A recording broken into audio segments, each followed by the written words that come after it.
I mean, how can Zambia have one of the largest copper reserves in the world, but 60% of its population still live under poverty and unemployed? You're surprised? I'm surprised too. Listen, copper is used in power generation, building construction, and car manufacturing. But none of these things happens in Zambia. They only extract the copper and take it to other countries. Everything around Butundo belonged to the Swiss mining company, Multi Glencore. And leave Zambians in poverty and pollution. Children suffer the most from this severe environmental pollution. The boy couldn't breathe and had pain in his chest, and he started bleeding from his nose. And that is why we need you now to come and fire our leaders. Thunder, please come and fire some of our African leaders. Yes, we don't have time, man. They are destroying the continent. Please come quickly, please. Nigeria. Africa's largest crude oil producer and the most populous nation with the people of African descent in the whole world does not refine its own oil. Nigeria exports crude oil and imports refined petrol. Listen, this means that Nigeria's crude oil is actively creating employment in other countries while millions of Nigerians are unemployed and living in poverty.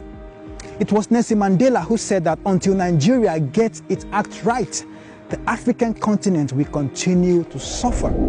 Okay, are you angry because of Nigeria's crude oil?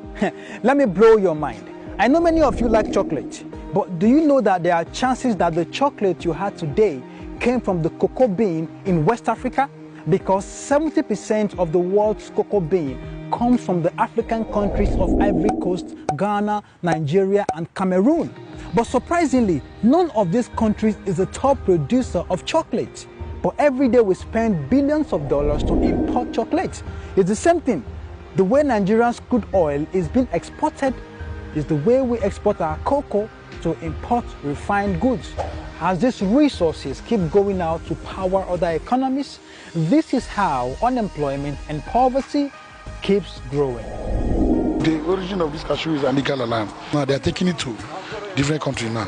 We have no machine here, the federal government is not assisting us and the state governments. If we have the machine, all these things could have not gone out. They are taking our resources to the outsiders.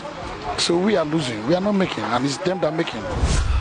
I can go on giving you other examples and talk about other problems, but this video will be too long. So let's talk about the solutions. You see, I'm a big advocate for the people of African descent all over the world to come back to Africa to invest their resources, their expertise, their knowledge and experiences in different sectors of the African economy. But to be honest, if we do not get leadership right, no matter their investments, our growth will be slow and insignificant. And time is a luxury we cannot afford. So the fastest way for us to grow is to fix leadership. And leadership cannot be fixed if we as individuals do not fix our minds. Let me explain. This man you see was a two-term governor of a state in Nigeria. He was sentenced to 12 years in prison for diverting over 8 billion naira of the state funds into a private account. Barely 6 months after his conviction, he managed to get out of jail. Now that sounds bad, but what is worse is this. When he got out of jail, he was welcomed like a hero. This man pleaded guilty for stealing over $250 million when he was the state governor.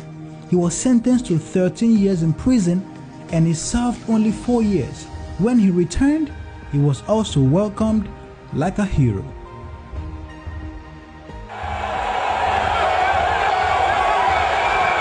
This man right here is the current serving governor of a state. He was caught on camera taking $5 million bribe from a contractor. Even with this evidence, the people still supported him and made him a two-term governor.